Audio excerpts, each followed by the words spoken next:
Patti Schutte, could you take us through? Hello. Hello, could you take us through your journey and how you've ascended to where you are today?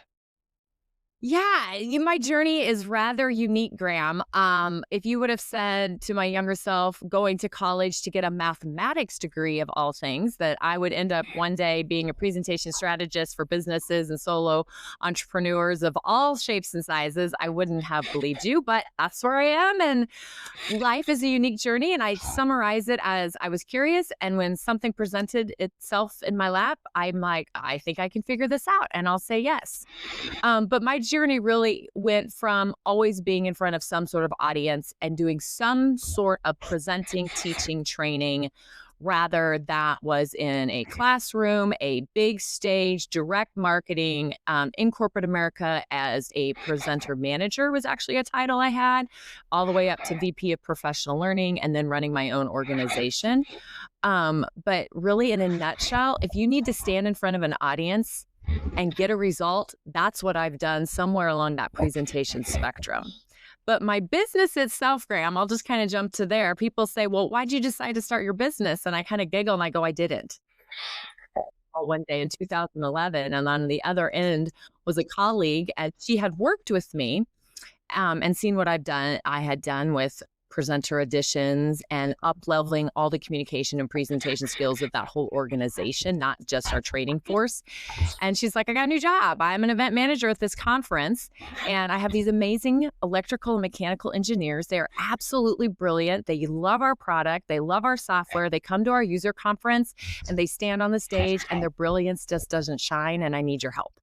And she really, literally wrote my business plan product for me. And then I did that for many years. And then just in 2021, I'm like, you know what, it's probably time to just do this rather than doing both. But I have been doing this work for many, many years and absolutely adore it and love it. That's great. Thanks for sharing, Patty. We've never had somebody with this type of experience on, like this expertise. So excited to learn more. Would love to hear an example where you have taken a leader from where they came in for your help and to where they've come out on the other side and achieved great things or had quite a transformation or whatever kind of story comes to mind. Would love to hear more on what that looks like. Yeah, because the transformation, a lot of people say, oh, you're a speech coach. And I'm like, well, that's a small component of the work that I do. You will gain those skills of how to deliver dynamically, how to eliminate some of those filler words.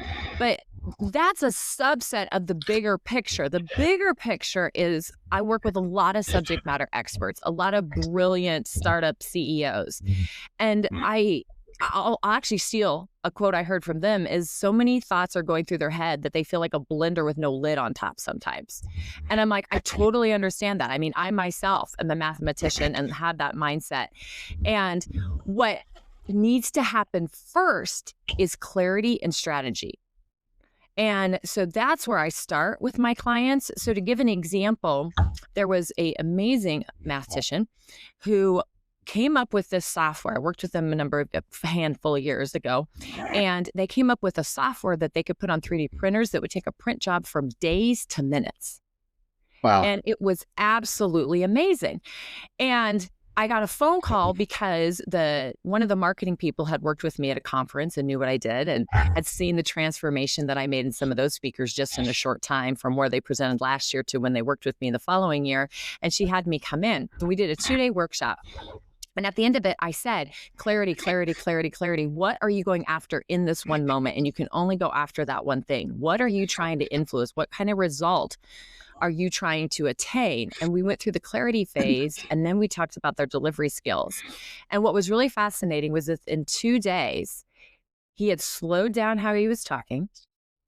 He realized he needed to chunk his content and to go through the first chunk and then move to the second and not let yourself get off the rails. And when he was practicing this presentation the second day, she leaned over to me and she's like, that is the best he's ever looked. And then he paused, which is kind of funny. He goes, I'm so uncomfortable right now. And we're like, we get it because it's new. but you look great, you sound great, and we're going to show you the videos before and after. And of course, then he saw it, even though he was feeling uncomfortable in that moment. But that was a transformation that happened just within a 2-day workshop when I was on site working with them. But that clarity piece and that strategy piece has to come first before we jump into the delivery skills. So that's why, Graham, I really push, no, not speaker, not public speaking. No. We're in business strategy first, and then those skills come second. Makes sense. So does this look the same with every client, or is it very much specific to how you work with your client and how you're engaging, what you're helping them with? Like, is it, what A through Z, the process, or is it, okay, they need help with this, so we go there? Like, how does that look? Yeah. And, when I like I told you, I didn't start this business. I just knew how to do it well. And what I knew how to do well was to look at somebody and quickly identify, just like with the example I gave you, what's their next best 10%, and how can we get that win immediately? And then we can go to the next best 10%, and so on and so forth. But what I was realizing as I was working with people, it was taking me too long to get out of them clarity. And so through a process of trial and error, I came up with my clarity blueprint. So to answer your question, everybody does that clarity blueprint. Now, how in depth we go, how quickly we go through it, that will depend on their scenario. Am I getting ready to do a big keynote? Well, that will look different than am I getting ready to do a town hall meeting where we just had a really rough quarter. But that clarity phase and that blueprint stays the same. The questions might just change and adapt slightly based on the exact scenario. Makes sense. So when I think of public speaking and presentations and linking that back to business strategy, I love what you said about clarity, and just there's so much power in just knowing what the overall mission or vision is, and then everything comes from that, right? To where it's otherwise you're just all over the place, right? That lack of focus really hurts. But when it comes to the tactics of being able to speak to an audience, some people are going to think of, well, that just means I need to stop saying or I need to slow down. I know, especially earlier in my career, I was terrible at like talking way too fast, right? You get nervous, you just keep talking, right? Or just keep rambling, right? Some people ramble in front of an audience. So you talked about the blender with no lid, which I think that's a great way to put it. How do you help with those things? And also help with that big picture, like this is what we're here to do overall. That the big idea, but then also those little tactics that really matter, with that impact you make with an audience. Yeah. And I think I'll answer that in two ways. So Graham, if you're a large organization, so you have multiple employees, and you may even have the luxury of a corporate communication person or a corporate content person. And obviously you have a marketing team and things like that. But there is this communication, there is this direction, brand, whatever you want to call it, that the organization all needs to be marching to the same beat on. And so when that clarity happens, then I come in and I help people say, well, we got to bring this to life. You got to deliver this in a powerful way. And so that clarity piece has a lot of stakeholders, but then it's the individuals and their unique presentation skills, because I don't want clones. I don't want everybody in that organization to be the exact same type of person. You all have unique authenticity, and we got to bring that to life. So when I sit down and work with those people, it's like, look, we know we need to say this, but where do we start?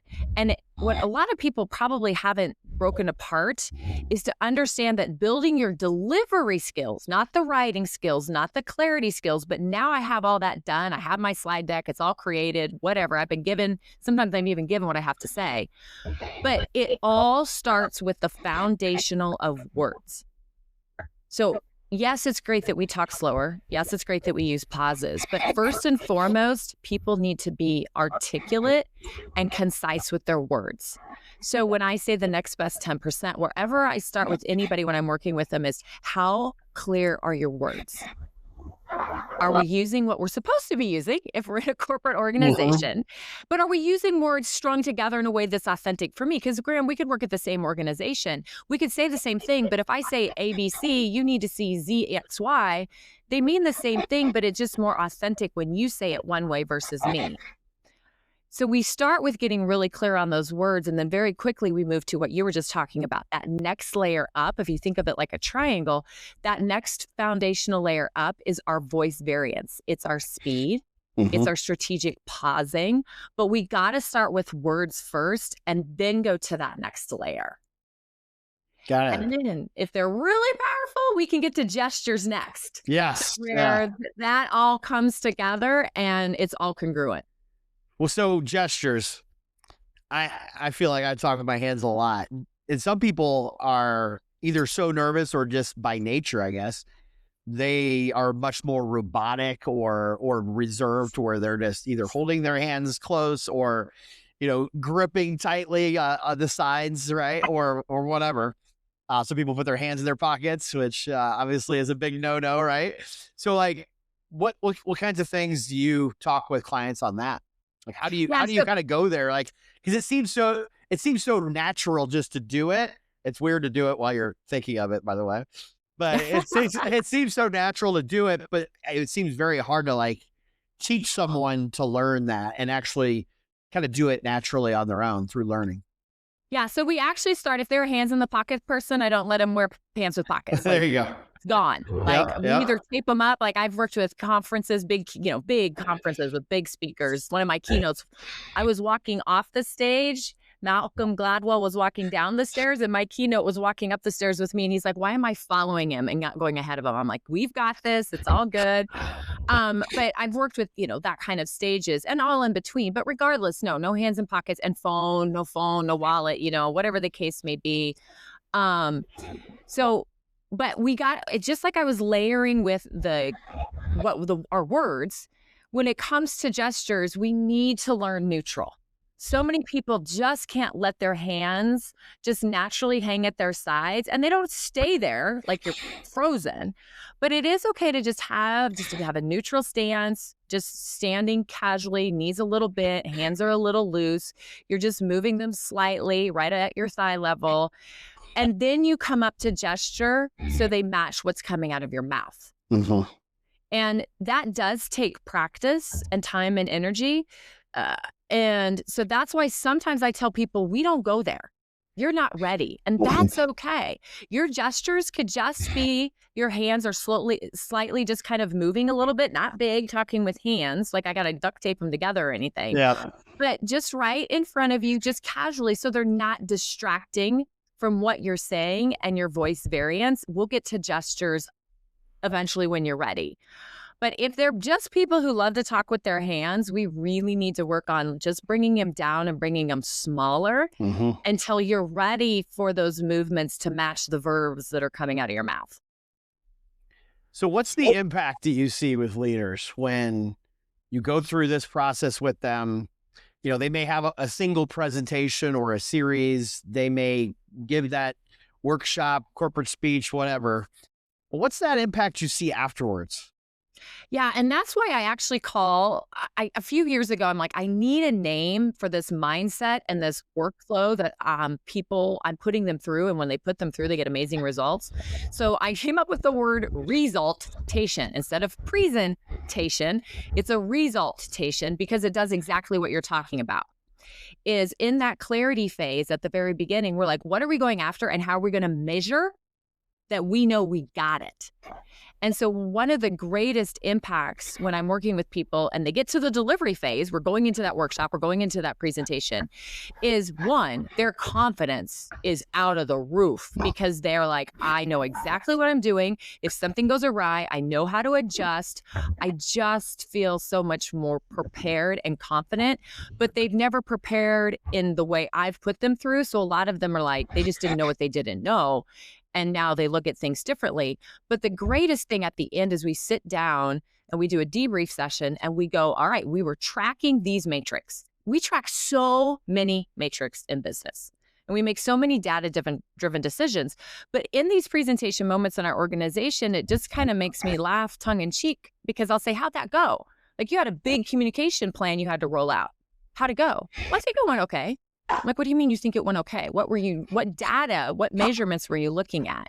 And so we actually look at that strategically. And so it's not only how did I feel in the moment, because that is good. What, were people leaning in?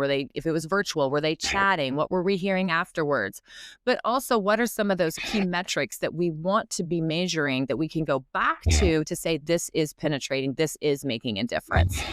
And so that's the greatest thing. And that last stage, I call it the capture phase, because you're not only capturing your confidence and your ability to go do well and protect outcomes in this moment, but we're also capturing results and data.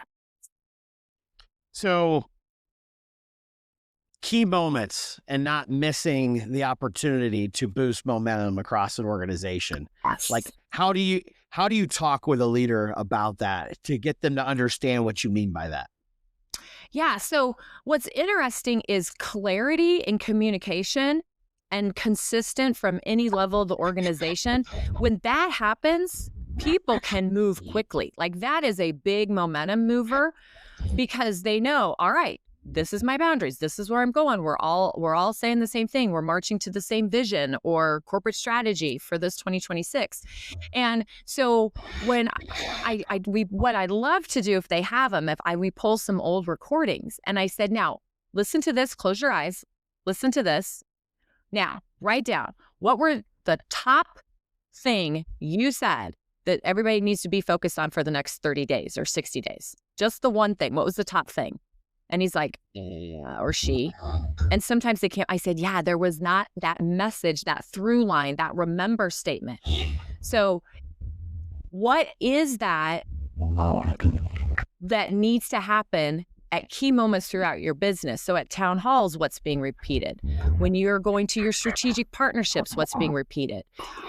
What is that opportunity you have in all these presentation moments to push the gas on that communication strategy, on this presentation strategy, so that momentum continues in terms of vision, that momentum continues in terms of clarity, because then that way teams are like, I know what's going on. I've heard it. I can move. I'm not all of a sudden being side railed because somebody's telling me something different.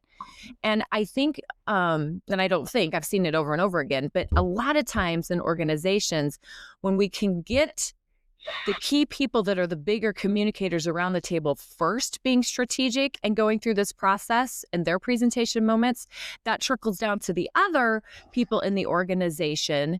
And then they start doing their sales calls with more strategy, even unbeknownst to them. They might not even been through my training, but because they've heard others, then that can happen. And it can happen even in there's an ops team I'm working with right now.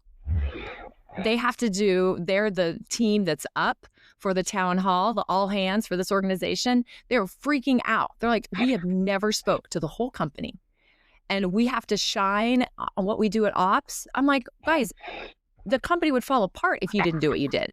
Let's just talk about how you're the quiet engine that keeps everybody happy and moving, and come up with something that was connected strategically to what the initiatives are for the company right now, but showcases them in a way that brings everybody to be like, wow, that ops team really rocks. But then that's another opportunity for momentum because that team felt more confidence and then they were showcased in front of the company.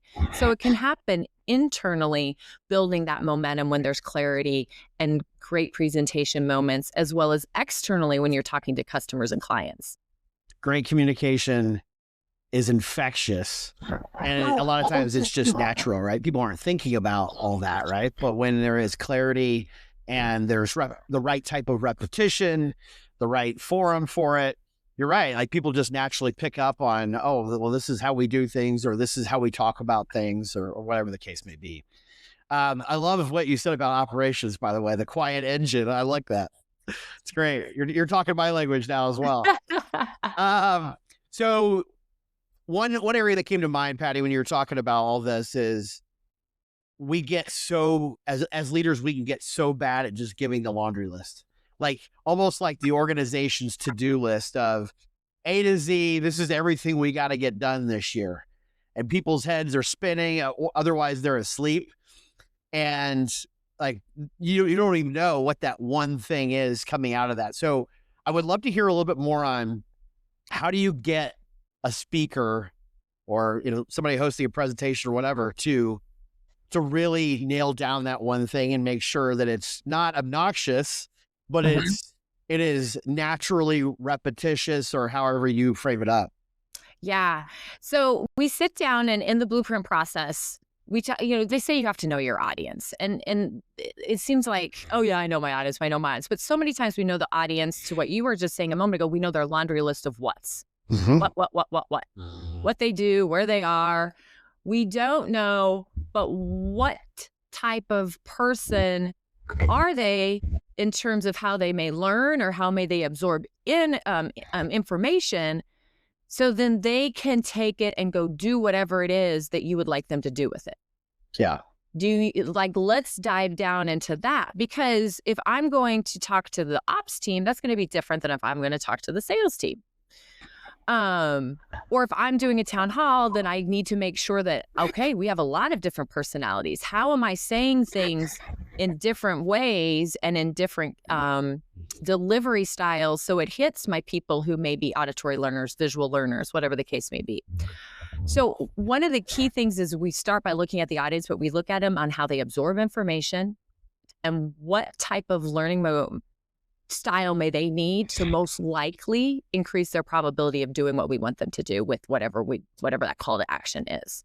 So we start with that, and then we go right to the end. And I say, okay, close your eyes. Whether this is virtual, whether this is in person, whatever. This audience that you're in front of, you want them to do something. What is that? What is that they're going to do right away that you're going to know that you did something successfully? And if they forget everything else that you say, but they see you a month later, what are they going to say back to you that you said in this presentation? That becomes their foundational phrase or their remember statement. And then the last piece I always say is, how do you want them feeling? Because if they know what they want them to do, and they know what they want them to most remember, and they know how they want them feeling, just getting that out of leaders, what I found over and over and over again is they automatically know this is a must-have, this is not. This is what I need to have in order to move this needle. And then once we have that, then we write the ending. Kind of like a lot of best-selling authors will write the last paragraph of their book. It's similar is say, okay, let's write the ending. Now, what are the 2, 3? Most of the time it's no more than 3. Sometimes if it's a keynote, it's 5, but that are going to drive this audience based on these different types of people we have in the room to do this. And what's really fascinating is then the beginning just writes itself. Like people and that is the biggest thing. If I could have anybody remember one thing, if they're listening to this, Graham, here's the one thing I want them to remember. Stop starting at the beginning. Don't open a deck and go, oh, I got these. I call it the pick, peck, repeat method. They pick this file, they pick this file, they peck at the slides that are in those files, they put them to merge together to make a new file, but they didn't take the time to go, put all that away, what do I want to happen at the end, write your ending, and then go from there. That's great. Great advice. So what comes to mind from my experience with this is a couple different things. One is, you got to tell them what you're going to tell them. You got to tell them and then tell them what you told them. And then the other one is you got to make sure up front. And this one is probably a little bit clearer to your way of looking at it, is you've got to be clear on what do you want them to know, how you want them to feel, what do you want them to do. And I think I'm missing 1 or 2 of them, but those types of things, that's what comes to mind from some of my experience with preparing for these things. So yeah, that second one definitely goes a little bit better. But with the tell them what you were going to do, the only difference with tell them what you're going to tell them what you told them, it's just that you don't do it that they can see it. You're right. Yes. That's the miss that so many people have made, because that's a real old formula. Yeah. And it was really popular, especially in the education and training and corporate training world. Is it was too blatant, and it was just, and then what happened is we became talker adders. Yeah. And we just performed. Rather than connection. and how do they learn, and how do I need to adapt, and how do I need to twist and change in the moment?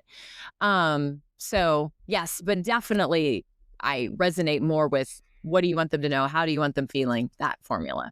I love the starting with the audience and starting with the end in mind. Those are really key, I feel like. That's great. So Yeah. what's the most fulfilling aspect of your work?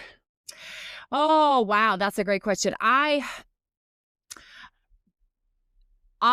really, two things, I think. Love people that I get an opportunity to work with that are newer in their career.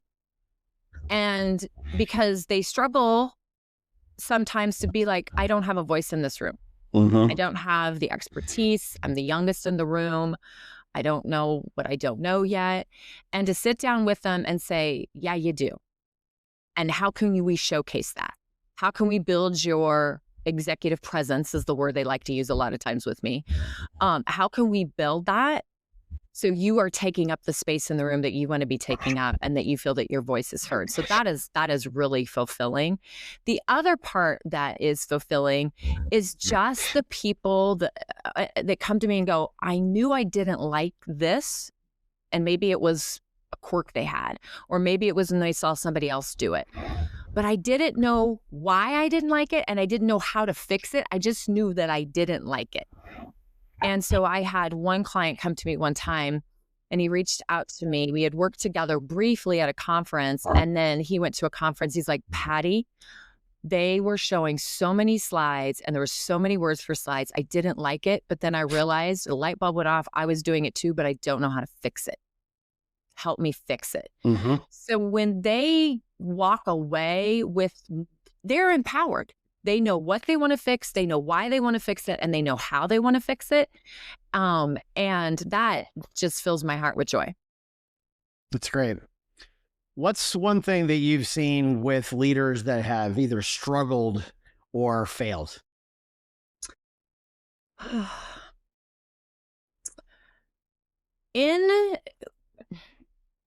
I think from a struggle perspective is there's a disconnect between, I can just walk in, I'm fine. I've done this 100 times. I got this.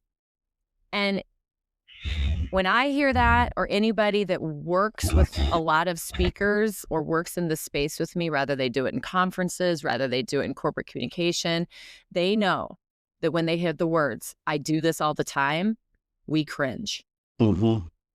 And so if that's coming out of your mouth, the reason we cringe is because we fear that you've become robotic and you're not able to self-reflect enough to go, did I really do what I needed to do in this moment or not?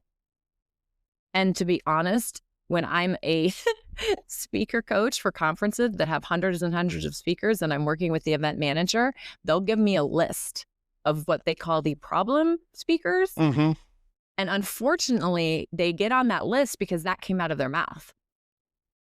And so one of the big things is to not let yourself get to the point where you're like, I've done this so much, I'm a robot. Every moment, pause. Now, you don't have to do the whole blueprint as lengthy as you may, but even if you just pause to go, okay, whoa. What moment am I going into? Who is this audience? What do I want the do, remember, feel to be? Take a moment, get clear, forget everything that you did before. This unique moment is different. And so that is one big miss I see. The other miss that I see regularly is they try to do, and I've already alluded to it, but they try to do too many things at one time. You know, they try to talk about the corporate strategies. They try to talk about this new software we're coming in. They try to talk about, and it's just all over the map. And then they come back to something in a way that didn't make sense. And so achieving too much in one moment, or having kind of, I've got this, I can do this, I've done it 1,000 times. Those are the two that I see are the most problemsome. Makes sense. So that overconfidence and lack of self-awareness in maybe what they think is either coming out of their mouth or how they're projecting, and the gap between that and then the actual real impact that people are actually going to feel or have felt. It sounds like it's really important to kind of be open to really hearing from those helping you with this. Yeah. And at the end of it too, is what's great is when we go through my process in that last phase, when I say data, like that's the other big key piece too, is when I look at people, I say, so what's the data that you know you were successful in that moment? And, Mm-hmm. and oftentimes there's no concrete data. It's Right. more of, well, they asked me back. I'm like, okay, well, that's one data point, but do we have other data points? Because, maybe they just didn't have anybody else to ask. I'm not saying that's the Right. case, but Yeah. so that's a key thing too, is getting into that. When I say this resultation mindset, which can create great momentum in your organization, is that I'm always going, how do I clarify? How do I clarify? How do I clarify?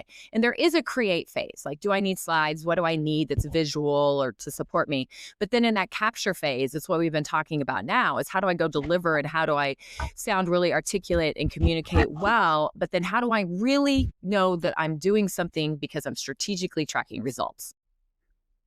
What's next for you, Patti? What's next for me? I'm starting to get more contracts. I've always done speaker coaching and I love speaker coaching. But from those speaker coaching, I've now gotten in, partnered with organizations where I am helping with partnering with their marketing team, partnering with their corporate content team, because they're like, Patti, here's what we need them to say. And here's how we need to bring it to life. But we need them to do those presentations, those delivery skills. So I'm working with different teams and how they present either internally or externally and helping them grow their presentation delivery skills as well as their presentation clarity skills. So that has been a huge joy to work with organizations, small all the way up to almost billion. My biggest one right now isn't quite there, but they're close, and working with those different teams to really make presentation a strategy to build momentum in their organization. Anything that we've missed that we should touch on before we wrap up? I have people that will say, oh, I need to get better at speaking.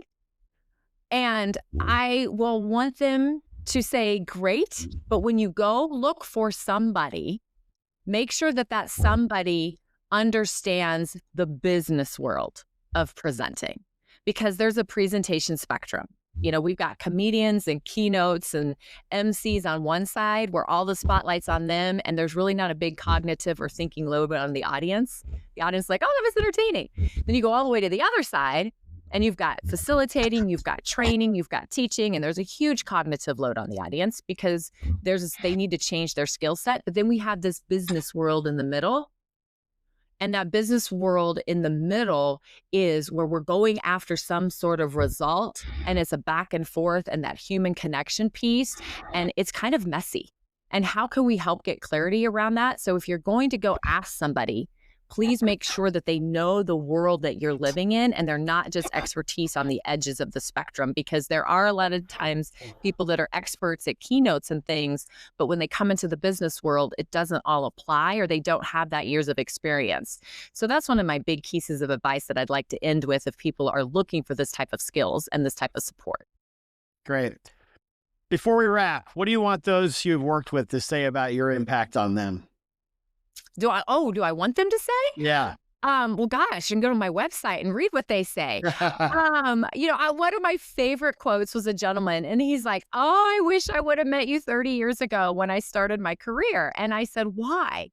He goes, because I look back at all my presentation moments and I know I would be farther in my career than I am right now, because I didn't go in with enough strategic presentation, clarity, communication, all those things that we've talked about.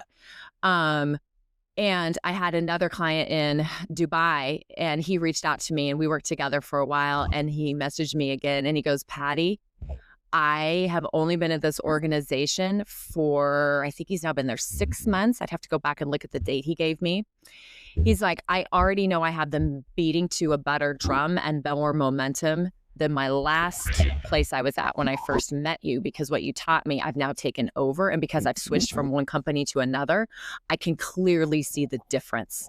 And so thank you for helping me through this resultation mindset and method. And I said, of course, of course. So that's what I hope all my clients say, is using those two examples. That's great. How can listeners best find you or follow you in your mission?